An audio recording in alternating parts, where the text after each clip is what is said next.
What's up, guys? Welcome back to Just the Tip Tuesday. My name's Zach Harris, and today we'll be talking about some money issues that your mommy and daddy didn't tell you. Let's go.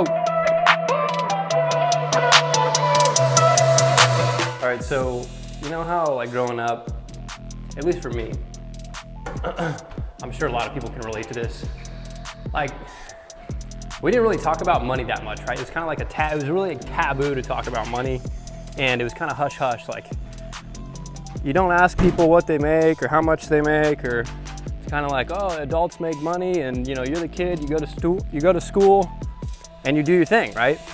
But you got to go to school and you got to get a good job so you can make lots of money and be a doctor or a lawyer or any of this kind of BS.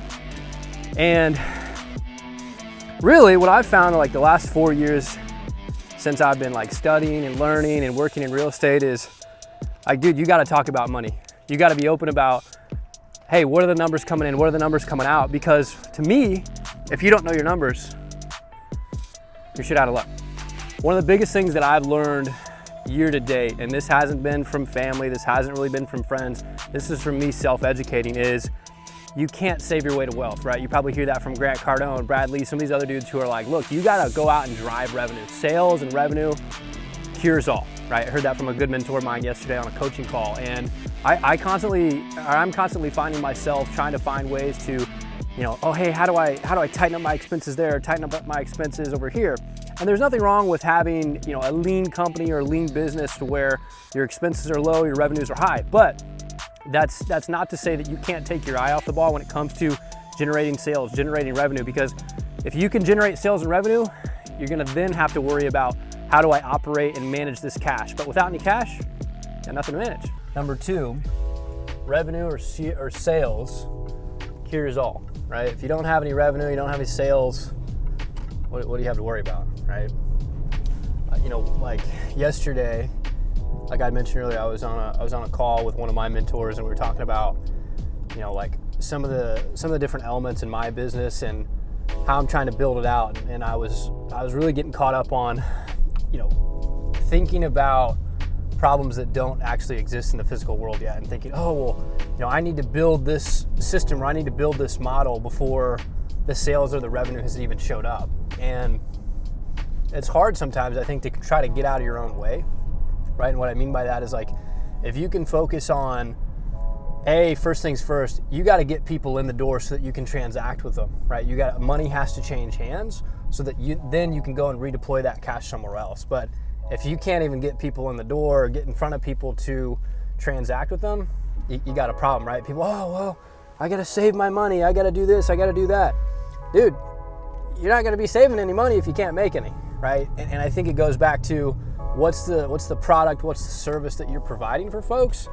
And that's where, to me, as I've gotten older, it can't be taboo to talk about money. You got to talk about money with people. Hey, what are your goals? What are you trying to achieve? How can I help you solve a problem? How can we transact, right? That's how you go out in the marketplace and you earn money, right?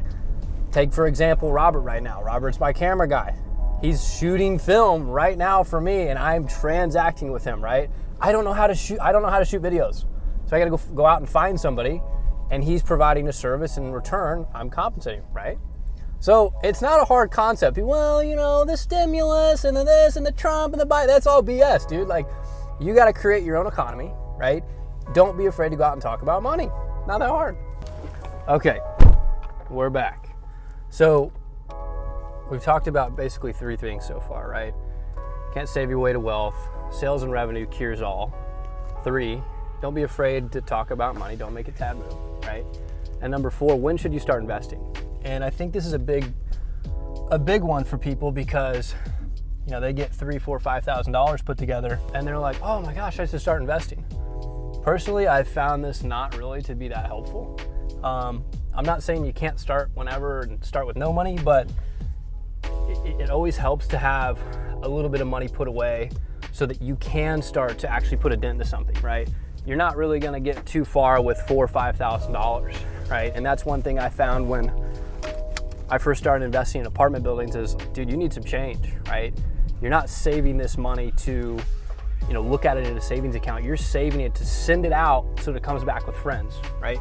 Send your money out, let it earn yield, and then you want it to come back in, right? And you kind of repeat that process, right? Earn, invest, repeat. It should be a cycle. Pretty simple, right? All right, well, those are the money tips your mommy and daddy didn't teach you, but dude, it's a good thing Zaddy's here to teach you how to drive and how to how to manage your money and earn some money.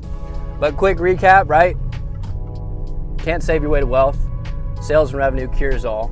Don't be afraid to talk about money. And number 4, when to start investing. Save your money, invest it, repeat. Dude, this person. As usual, like, subscribe, share. See you at the closing table.